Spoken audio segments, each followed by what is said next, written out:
Our third speaker for the morning, and before we break for a break and breakout sessions, is Damien Declercq. Damien is the Executive Vice President for Europe, Middle East and Africa of Local Motors. He has a background in mechanical and production engineering and a master's in management. Before joining Local Motors, he was working on a project to put eco-friendly cars on the European roads through the use of co-creation and partnership with OEMs. Damien joined Local Motors in 2011 to lead the business development of the company, developing the outsource innovation business line as well as strategic partnerships. Today, he leads the setup and growth of the network of microfactories and vehicles portfolio for the Europe, Middle East, and Africa region. An impressive bio, and in summary, what Damien does is that he 3D prints cars. And I think that's just awesome. So, Damien, please.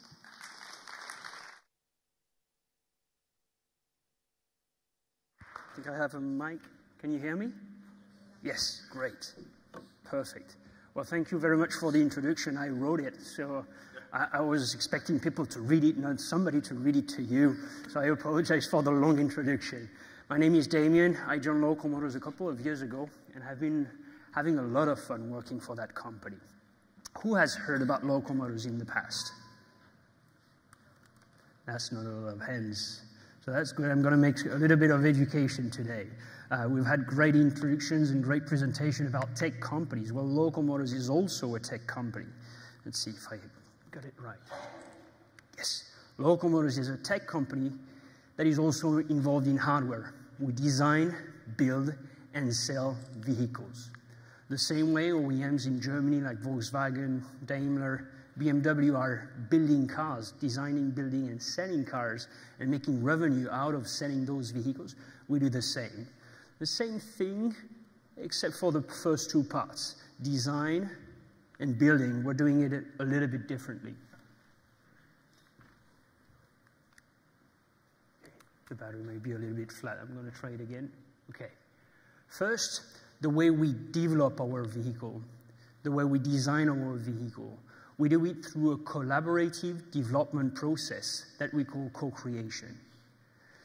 On our platform, localmotors.com, we host a large global community of designers, engineers, fabricators, enthusiasts, suppliers that come and share their ideas, share their CAD files and their products. And collaboratively, we manage to build from an idea to hardware to vehicles, and we do it far faster than a typical OEM. I'm going to come back to that. The people that are coming to the platform are sharing their ideas, and all those contributions are protected under a Creative Commons license. It means that they remain the owners of their ideas, of their CAD files, of everything that they bring to the community, and if Local Motors take those ideas and bring them to market, then there is a royalty associated with it. This means that the community members that are participating in the development process have some bacon in the game. If we are successful, they're going to be successful. And this is why the community is very active and working closely to make things happen. Those vehicles, once developed, we bring them to market locally, where they're going to be used. And we engage the local community in the development process. We build microfactories where we're going to build those vehicles, but it's a little bit more than just a factory. It has actually three missions. The first mission is it's a lab, a laboratory, a place where our community members can come and tinker on their own projects. We give them access to all of our tools, the tools that are required to go from an idea to a vehicle on the road. So those are CNC machines, lathes, water jet cutters, metal benders and welders, 3D printers, small and large. Once those vehicles are developed, then they go to production. And we currently have, for example, in our first microfactory in Arizona, we've got 3 products being produced, and I'll get back to that also in a minute. So we produce vehicles, and we also sell those vehicles, so it's a retail point. So that's the 3 missions of the microfactory. We design, build, and sell online, but also locally. And this model of combining co-creation and factories has enabled us to bring vehicles to market in the US. And we currently have, as I told you, one microfactory in Arizona. We're opening 2 additional ones in the US, one in Knoxville in Tennessee and the other one in Washington, DC, to bring innovation to market locally. We've had requests from all over the world to bring that model. That model actually enabled to go from an ID to a vehicle on the road 5 times faster than a typical OEM development process, and for 100 times less capital than a typical OEM development process. And I moved from Arizona to the US from Arizona to Europe a couple of months ago to look after the growth of the community and the growth of the company, the network of microfactories of local models in the Europe, Middle East, and Africa region. Our goal is to expand this network of microfactories to 100 locations within the next 10 years. So here are a couple of the products that came out of the process. This is the Radish Fighter. It's a very capable vehicle. It's produced in Arizona. We've produced more than 90 so far. It is strictly going in the United States, and it's very, very capable. If you ever come to Phoenix, please give us a visit. You'll have the ability to get a test ride and also a test flight with the vehicle. We've got to jump behind the microfactory, so if you want to have fun, please have a go. This vehicle was designed collaboratively, and it was our first vehicle by 500 people. Today, the community is over 49,000 people from over 130 countries. This vehicle is the Radish Fighter. The original designer is from South Korea. He was part of our community, and while he was a student and learning about the design of vehicles, he shared one of his side sketch on the platform. At that time, we had run a couple of industrial design challenges, and we're looking for the concept that we would bring to market. As the community went wild with the design, we said, well, I think we've got a winner here. And we went ahead and developed this vehicle. This was our first demonstration of the capability, of the power of co-creation. And we were approached by an interesting organization. They are called DARPA. DARPA is the Defense Advanced Research Project Agency. You might have heard about them because they are the one that funded interesting things such as the GPS system and the internet. And they saw what we did with the Radish Fighter, and they said, well, maybe we can look at developing a military-relevant vehicle through co-creation. And we say, sure, let's have a go. What is the mission? What do you want to achieve with this vehicle? So we hosted what we call a scoping session and had a team from DARPA to come and express what they wanted to go after. So at the end of the day, and that was back in January 2011, we came up with a brief of a reconnaissance and recovery vehicle. We ran an industrial design challenge. The winners from Victor Garcia from the United States was picked out of over 160 entries. We then went ahead and prototyped the vehicle, tested it, iterated it on it, and shipped it to an event at Carnegie Mellon University where President Barack Obama was attending. He talked about us in very kind words and got a lot of coverage thanks to that, and got approached by other organizations. Just a little story about this event. A community member of ours, what are we? I moved forward. Oh, I'm really sorry. I'm going to go back a couple of slides. Just an interesting story about this design. Here we go. I really apologize. I think I have been too much pressing the clicker here. Those are other vehicles. Cool, aren't they? Okay, there we go. The DARPA, I hope I'm going to stop.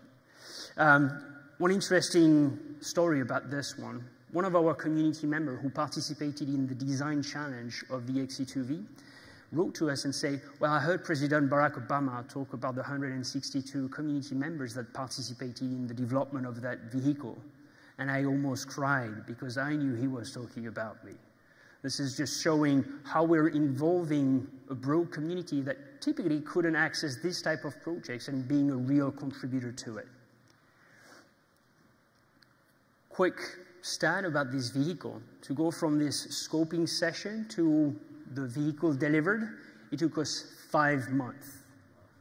A typical OEM development, it's somewhere between 5, 6, 7 years. A military relevant vehicle, military vehicle development is closer to a decade. And the budget is typically close to the $1 million. Here we were 5 months and under $1 million for this vehicle. We got approached by third-party companies and some big names to say, well, we love what you do. We would like you to apply this approach to our companies. And we work with companies such as BMW, Peterbilt, which would be a Mercedes trucks in the US. We work with Siemens, with Shell, with Domino's Pizza, and other brands to bring them this approach of co-creation and micro-manufacturing. Eventually, it was taking us away from building vehicles for us and growing that network of microfactories. So we came back to developing vehicles for us. This is the Racer. It's a hardtail motorcycle. This project was 5 weeks. We worked also on a boat track, racers inspired, 1920s inspired powered bicycle. This is the cruiser. The designer is Yanis Vasilaros from Romania. And this is a Verado, and I'm just going to tell a little bit the story about this one.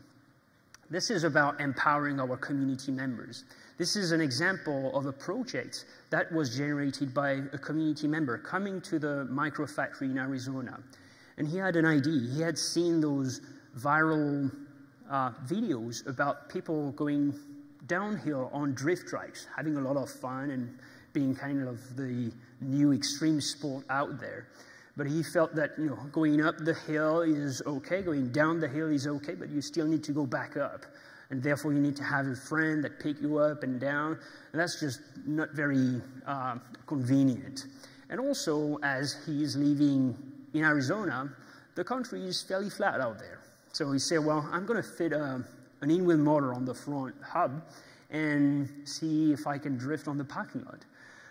He did that, had a lot of fun, and then everybody in the lab had to go, had a blast. And then the whole company went ahead and had to go and had a blast. And we said, well, maybe people will want to buy this type of fun, big wheel for adults type of toy. And we leveraged a platform called Kickstarter, which is a crowdfunding platform. It's a place where you show what you have, this is what I have, and if you want it, pre-order it and I'll produce it for you. So we've used that platform to define if there was a demand for the Verado. In less than 24 hours, we got overfunded and defined that, yes, people want to have this type of vehicle. So we're currently tooling for over 1,000 units production-wide in the microfactory in Arizona. So just to show you how the process goes. Those are the process, co-creation, micro-manufacturing applied to vehicles. There are a couple of technologies that we're really excited about. We talked about tech companies, and you've got one very well-known that is currently investing in autonomous vehicles. We're very excited about that, and I'll get back to that also in a minute. But there are also production technologies that are very interesting to us, and one of those is 3D printing. Last summer, we ran an industrial design challenge around the technology of 3D printing. We say, well, what if we had a large 3D scale 3D printer, the size of a container? What could we print? What could we do with that printer? And we run an industrial design challenge. This is the winner of the challenge. It's called the Strati. The designer is Italian. His name is Michele Anoe. He won that challenge, and in parallel of running that challenge, we partnered with the Oak Ridge National Lab in the United States. We also partnered with a machine manufacturer called Cincinnati. And after awarding the prize for the challenge, we went to a show called the International Manufacturing Technology Show back in September 2014. And we went ahead and gave a demonstration of large-scale additive manufacturing, what we call direct digital manufacturing. It is both additive manufacturing and subtractive manufacturing. This first sprint took 44 hours to go through. We then took the whole vehicle machine a couple of surfaces for aesthetics and mechanical linkages and show to the world that today we can 3D print a vehicle. It's not yet street legal. We're working on that. By the end of the year, we'll be able to print the first street legal fleet of 3D vehicles. The characteristics of the vehicle are comparable to a standard car. The material that we're using is a combination of plastic and carbon fiber. It has the same characteristics as a base aluminum. It's as light and as strong. So we're working heavily on making that technology change the game. It's changing the game because it's just not the body panels that we're 3D printing. It's the actual whole structure of the vehicle. Just imagine today, the cars that you see on the road, they are composed of probably between 10 and 15,000 components. The Straddy that you see here is less than 50 components put together. Imagine the impact it has on the supply chain. You don't have to have thousands of suppliers. You reduce it to a very small number, and the flexibility it has. There is no tooling cost. When an OEM today go to production, they invest in large molds and toolings because they're going to produce 100,000, 1 million of one unit. Here, the cost of iteration is almost instantaneous. You change the CAD file, you press print, and you have something else coming out. I show you this one was printed in September last year in Chicago. We did it again at another show called the SEMA show in Las Vegas in November. We did it again at the Detroit Auto Show in January this year. Between the first and the third, we iterated on the design because we've learned things. We did what an OEM would call a model refresh in 3 months, when an OEM would take 2 to 3 years to do a model refresh. So it's definitely changing the game, changing the pace at which we can bring new vehicles to market and tune those vehicles to the local needs, to the application. Our community has tons of ideas. We have we've got a couple of thousands of designs today on the site. We've got this great capability of engaging a broad community of designers, engineers in the development process. And we're now tuning our approach to really target some upcoming challenges. You might all have heard about the phenomenon of urbanization. I'm sorry, the slide is a little bit larger than the actual screen. Basically, more and more people are getting to the city. By 2050, 70% of the world population will live in an urban environment. And getting around is going to become difficult if we keep using standard cars as we've been using them. We've engaged with the local community here in Berlin, with the Urban Senate, the municipality of Berlin, the operators of public transport such as BVG, you might have used them, their metro and other services such as buses, etc. While you were in town, we've worked with the people that are in charge of logistics inside the town. So the whole pool of stakeholders involved in mobility within Berlin, whether that's to move people or to move goods. We've engaged them in the co-creation of a brief to put it in front of our community. And here is the teaser of the challenge we launched a couple of weeks ago.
So we've just closed the challenge. We actually closed it yesterday. We're currently in the validation process.